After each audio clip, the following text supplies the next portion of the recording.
Addenda incroyable sur l'arc narratif qu'oppose Andrea, concrètement moi, au bouseux.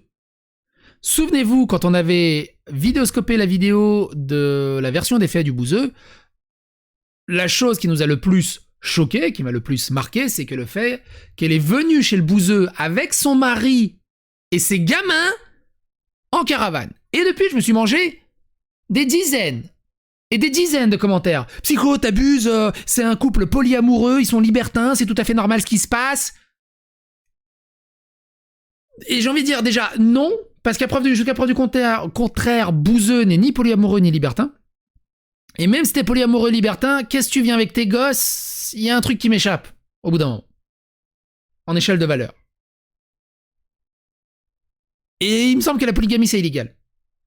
Et au-delà de ça, il y a 4 ans, concrètement moi, avec son mari, avait participé à une émission de télé qui parle de troubles, donc les couples à 3, et de polyamour. Leurs couples n'ont rien d'ordinaire. Et leur témoignage permet de comprendre un peu plus dans quel bail ils sont. Et vous allez voir, c'est assez intéressant en remettant ça par rapport à ce qui s'est passé chez le bouseux. Ça fait sens. Ça rentre, vous allez voir.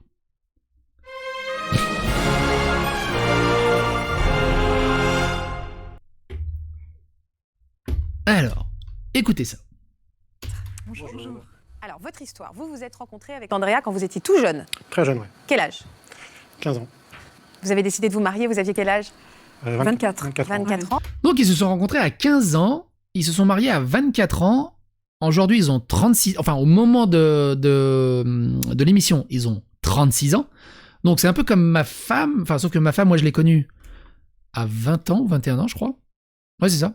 Et ça fait 20 ans que je suis ensemble. Mais eux, donc, ça fait 15, 35, ça fait 20 ans qu'ils sont ensemble. Mine de rien, ils se sont mariés à 24 ans. Et ils sont, jusqu'à preuve du contraire, c'est toujours son mari. Donc, même 4 ans plus tard, ils ont 40 ans. Ils sont toujours ensemble.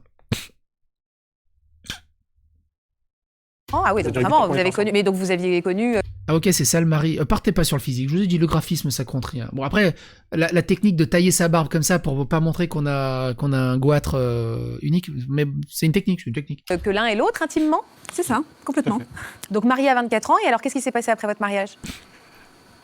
Alors après notre mariage, rien de spécial entre guillemets, c'est, on va dire que 1 an après notre mariage, on est devenu libertin. Je sais pas si c'est... 1 an après le mariage. Il n'aura pas duré longtemps le mariage. Alors, vous êtes libertin, polyamoureux, grand bien vous fasse, vous levez bien. Moi, je suis hyper vintage de ce côté-là. J'ai promis à ma femme de l'aimer jusqu'à la mort. Ça fait 20 ans, j'ai l'impression d'avoir à peine entamé mon amour avec elle. Si au bout d'1 an, ils se disent « Ah, j'ai envie de baiser quelqu'un d'autre », exactement là où vous vouliez en venir. Et allez-y. Qui a parlé de la possibilité d'une sexualité un peu différente? On va dire que c'est plutôt moi. En fait, moi, ce que j'ai ressenti, c'est que j'avais des besoins. Je pense que la plupart des adolescents assouvissent pendant cette période de l'adolescence. Tu peux être vintage, mais pas obligé de juger. Je donne mon avis. C'est mon avis, c'est pas juger. Je dis pas « puni ». Non, c'est juste mon avis. Où il y a des petites amourettes, des petites expériences, une exploration un petit peu de l'autre, et quelque chose que nous, on n'a pas vécu. Et vous étiez en couple, donc... Oui, et vu que ça se passait très très bien entre nous, plus ça allait... En gros, il avait peur de se retrouver tout seul au cas où il se ratait. Il se dit « Ouais, je peux quand même faire avec d'autres femmes, parce que... » Après, c'est comme des bagnoles. Hein. Si tu testes pas plusieurs bagnoles, comment tu peux savoir que la bagnole que tu conduis, elle est vachement parfaite? Voilà, le mariage, c'est peut-être aussi un symbole que... On sentait qu'on va passer la vie ensemble, en fait. C'est ça. Mais attendez, il y a plusieurs plot twists dans leur témoignage, vous allez voir. Vous n'aviez pas de doute sur votre amour, mais vous êtes dit, est-ce que j'ai vraiment profité de ce temps de liberté que tout le monde connaît, où on fait connaissance avec la vie, avec d'autres corps également? Et moi, quand il m'en a parlé, c'est vrai que quelque part, je comprenais complètement le concept. Ouais. Après, le truc, c'est que nous, on s'est mis ensemble à 16 ans, mais je m'étais jamais dit, ce sera l'homme de ma vie, je vais me marier avec lui, je vais faire des enfants avec lui. C'était vraiment, on était bien. C'est sympa. On profitait, on était bien, et ça s'est fait petit à petit. Moi, je sais pas, quand j'ai vu ma femme, je savais que c'était la femme de jusqu'à le reste de ma vie, quoi. Et en fait, le jour où on s'est mariés, je pense qu'aussi, je me suis dit, je vais faire ma vie avec lui, en fait. Et du coup, je vais rien connaître d'autre. Et du coup, c'est là aussi que peut-être ça a commencé à... Le vertige de mon Dieu, je vais me lever avec la même personne et faire l'amour avec la même personne jusqu'à la fin des temps. Et moi, je suis tellement vintage et je suis vraiment fleur bleue de ce côté-là. Si c'est l'amour de ta vie, c'est l'amour de ta vie. Oui, c'est ça. Lever, c'est pas un problème, mais est-ce que je loupe pas quelque chose? Est-ce que je suis pas en train de manquer des expériences? Voilà, j'ai vraiment besoin de connaître autre chose. Je peux pas mourir en me disant j'ai connu qu'un partenaire sexuel, c'est pas possible. Vous vous êtes pas dit juste on va peut-être être infidèle? Ben non, vu que c'était complètement... Vous vous êtes dit tous les deux, après un an de mariage, on a quand même envie de connaître autre chose. On dirait qu'on vous expliquait que c'est du jour au lendemain. Ben voilà. Non, Et si on- progressivement, mais vous vous l'êtes avoué. Oui, oui, Andrea me dit, on se l'est avoué finalement, on se l'est avoué, mais vous en aviez, chacun... De manière très progressive Et en fait, on a décidé ensemble de commencer doucement ensemble. On s'est dit ensemble, qu'est-ce qu'on pourrait faire pour commencer éventuellement Pour répondre à ce besoin. à répondre à ce besoin sans détruire notre couple et D'accord. sans souffrir. Parce que vous Vraiment, auriez il allait pu- doucement. Après, il y a quand même une grosse chance que tous les deux soient sur la même longueur d'onde. Hein. Il n'y a pas beaucoup de couples qui se disent en même temps, c'est cool de faire ça. D'habitude, il y en a un qui explose l'autre et ça part en fumée. Quoi. C'est ça, parce que vous auriez pu vous prendre un amant, lui une maîtresse, Ouais. mais c'était pas la façon dont C'est vous... pas, Oui, Alors vous avez pensé à quoi à ce moment-là pour le méga coup de chance, c'est que c'est un choix commun. assouvir ce... Donc là-dessus, aucun jugement, voilà, c'est un choix commun, il y a rien à dire. Ils sont d'accord tous les deux, s'ils sont d'accord tous les deux, ils font ce qu'ils veulent. besoin. Est-ce que vous êtes tout de suite tourné vers le libertinage? Vous Ouais. avez pensé à quoi? On a pensé au libertinage. Alors, on a évoqué le polyamour, mais déjà à cette époque-là, parce qu'on avait lu dans un petit magazine déjà un article sur le sujet. Ça nous paraissait une très belle chose, mais un peu utopiste. On se sentait pas du tout prêt à ce que, justement, c'est ce que je parlais là, cette construction d'exclusivité sentimentale qu'on avait, et il y a une construction aussi d'exclusivité sexuelle qui est également présente. On a débloqué le côté exclusivité sexuelle, mais le côté exclusivité sentimentale, on ne le sentait pas du tout, en tout cas à cette époque-là. Voilà. Et donc du coup, on est rentré un petit peu dans ce monde du libertinage, comme je dis, très très progressivement. Alors comment c'est la première fois La première fois, on s'était dit, on va peut-être aller regarder, par exemple, ou C'était pas du tout le contact avec l'autre. C'était aller, par exemple, regarder comment ça se passait dans un club sans participer, par exemple. Qui est déjà allé dans un club libertin? Vraiment en progression, et puis découvrir ce monde-là? en parler avant, en parler pendant, beaucoup de en parler communication. après, voir ce que ça nous a fait, voir. Oui, le mec à côté a 2 femmes, tu as le lien de l'émission si tu veux revoir Si on l'émission. a envie de continuer ou pas, voir si on est bien, voilà. Donc ça vous a fait quoi, alors? Droit de veto, c'est-à-dire s'il y a quelqu'un qui, à un moment donné, N'importe qui souffre. ne sent pas, ressent. Oui, vous auriez freiné. Parce On que arrête, c'est pas un long fleuve tranquille non plus. Hein. Bien sûr. Le truc, il y a des sentiments, il y a une possessivité qui existe aussi, qu'on apprend à connaître, qu'on apprend à surmonter, j'aime pas trop, mais ouais, c'est un À petit gérer, peu- quoi. À gérer, voilà. Et qu'est-ce que vous avez ressenti pour la première fois dans ce club libertin? Que du positif, la première fois, oui. parce que comme je vous dis, on n'a pas fait grand-chose. On était en mode découverte. Et puis voilà, au fur et à mesure, on n'a pas, Ils ont fait pas un forcément envie de stage. rentrer dans les détails. Voilà. Non, bien sûr. On a découvert dans un ce milieu domaine-là. très ouvert. Enfin vraiment, avec des gens très Oui, un club libertin, oui, c'est vachement ouvert, oui, oui. respectueux.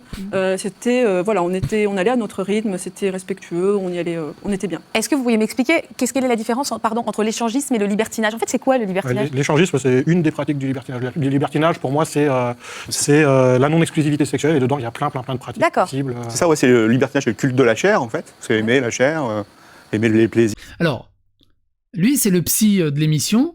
On dirait pas Fabrice Eboué blanc. Liés à la chair. Après, l'échangisme, c'est un des modèles. C'est un adultère consentant et réciproque, quoi. Et le mélangisme? Le mélangisme, c'est on est avec d'autres partenaires, mais il n'y a pas de pénétration sexuelle D'accord. hors son partenaire sexuel. Il y a d'autres D'accord. pratiques sexuelles. Oui, c'est pour ça que vous me disiez il y a plein de choses possibles Plein de possibilités. derrière Et ce déjà, mot large juste qui est le libertinage. juste être en tant que voyeur, regarder, c'est déjà du libertinage.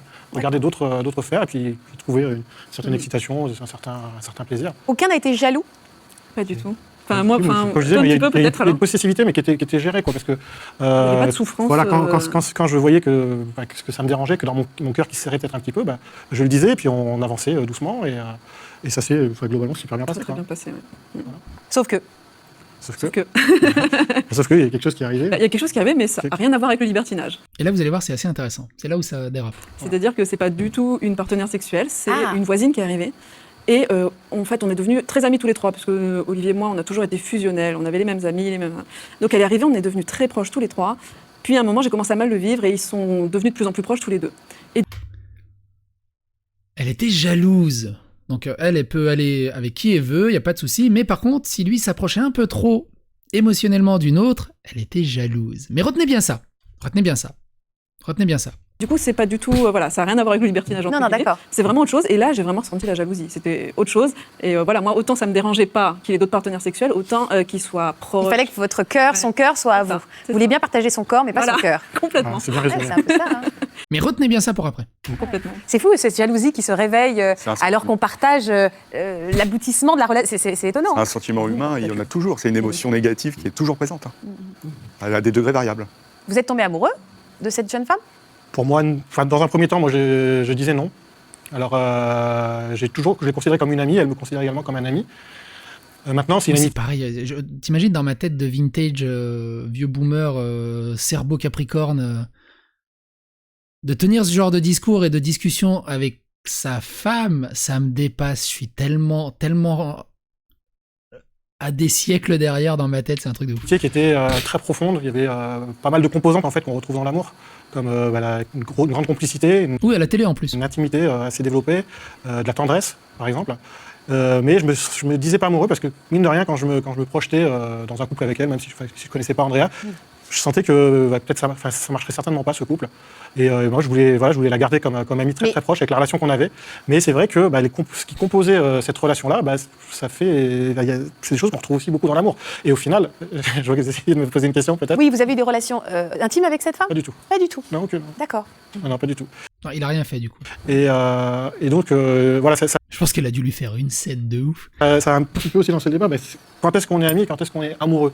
Et au final, cette question, elle est super difficile, quoi, parce que ce que je pense maintenant, c'est que l'amitié et l'amour, c'est un espèce de sentiment un peu unique qui est sur le même continuum, et chacun range dans les cases de l'amitié et les cases de l'amour un petit peu ce qu'il veut, et chacun a sa propre limite. Ouais. Chacun sa limite est même très très floue.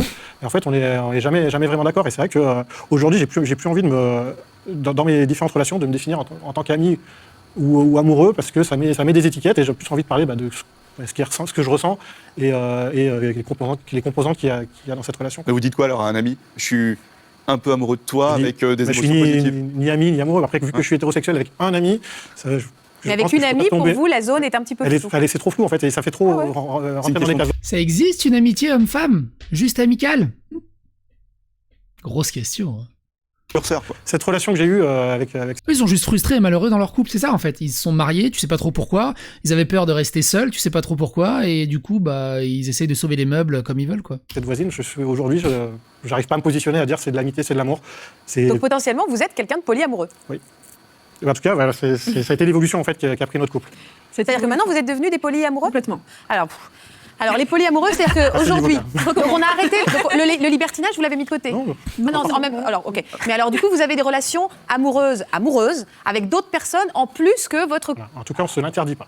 On se l'interdit Il n'y a plus d'interdit de dire Il n'y a aucun interdit. Ouais. au niveau sentimental, tu es à moi, je suis à toi. Ça, c'est quelque chose. Avant les autres. qu'on a. C'est l'exclusivité, qu'on a permis. Voilà. Ouais, L'exclusivité mais- n'est plus là. voilà. Mais donc, vous êtes infidèle.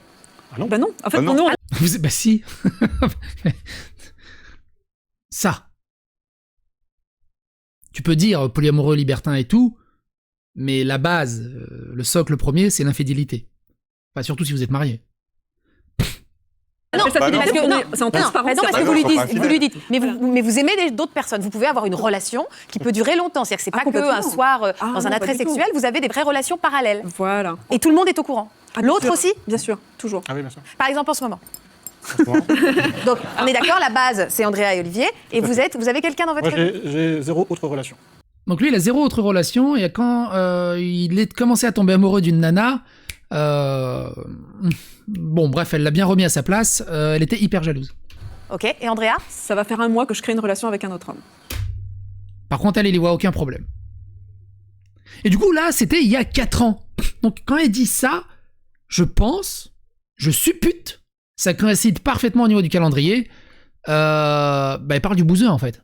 Et bon, alors moi, j'avais pas non plus énormément d'expérience dans la création de couple. Ouais. Avec Elle n'a pas énormément d'expérience dans la création de couple. C'est pas une entreprise, la création d'un couple. Olivier, c'était tellement naturel et facile que j'ai cru que ce serait pareil avec tous les hommes. Mais là, vous êtes en train de tomber amoureuse de cette personne. Bah, on est tous les deux, oui, en train de créer une relation amoureuse. Et ça vous Et moi, ça me dépasse. Elle y voit aucun problème. Et on a le même truc chez le bouseux. C'est-à-dire que le bouseux doit s'occuper d'elle à 100%. Elle n'en a rien à foutre du plaisir du bouseux ou du plaisir d'autres hommes. En fait, j'ai l'impression que c'est un peu en mode Cléopâtre, l'ultra princesse, elle doit avoir son harem, c'est elle qui guide. Et elle n'applique absolument pas elle applique absolument pas les valeurs qu'elle impose aux autres envers elle-même. vous fait pas mal, Olivier, quand vous entendez qu'elle est en train de tomber amoureuse Bah, en d'un fait, autre homme, même c'est- si elle vous aime toujours? Ouais, ce que je ressens, c'est un petit peu comme quand on a débuté le libertinage au final, c'est qu'il y a parfois le cœur qui serre, et en fait, Et le mari est ok là, tu vois, quand c'est dans l'autre sens, non mais chérie, tu vois, non mais ok, non mais j'ai rien fait avec elle, non mais c'est bon ok. Dans l'autre sens, ah ok chérie. c'est souvent lié à mon état extérieur. Si ça s'est mal passé au boulot, s'il faisait chaud, que je suis pas très bien, il y a peut-être quelque chose qui va se passer dans mon cœur qui va arriver vite. Et à l'inverse, quand c'est dans une période où je suis très très bien, je développe beaucoup de compersion et je suis vraiment très très très heureux pour elle. Et Vous êtes heureux pour elle. Ouais. Mais est-ce que l'autre, il est au courant de ce terme polyamoureux? Enfin, c'est Il quelque est chose- polyamoureux. Il Il est en amoureux. couple à côté. Moi, je dois être complètement vieille France, mais est-ce que Vous dans le êtes old public... school, hein. Mais non, mais je suis old school, mais Qui est old school dans le chat, s'il vous plaît? Dites-moi que je suis pas tout seul aussi. est-ce que dans le public, vous aviez entendu parler de ce terme polyamoureux? Alors, je sais qu'on en a tous plus ou moins entendu parler, mais de là à ce que ça devienne concret, est-ce que vous connaissez des polyamoureux? Est-ce que c'est quelque chose qui est devenu classique et je suis passée à côté, en fait? Mais tout le monde en connaît, vous avez vu. Et vous connaissez Bref, qu'est-ce que vous en pensez de ce témoignage? Est-ce que ça vous permet de mettre un peu plus en perspective le témoignage de Andrea, le témoignage du bouseux? On sait enfin qui est le mari. On verra quel sera le prochain élément apporté au dossier. Quoi qu'il en soit, n'hésitez pas à vous abonner, liker, clocher, partager autour de vous. Soyez polyamoureux, soyez libertins. Mais si vous êtes marié, vous respectez votre mariage. Point. Même si tu dis, ouais, mais l'autre en face, elle est d'accord et tout. Non. Ça. C'est un pacte avec le diable, ça. Bref. Bye. Maurice et Fibre Tigre. C'est vrai qu'il ressemble un peu à Fibre Tigre.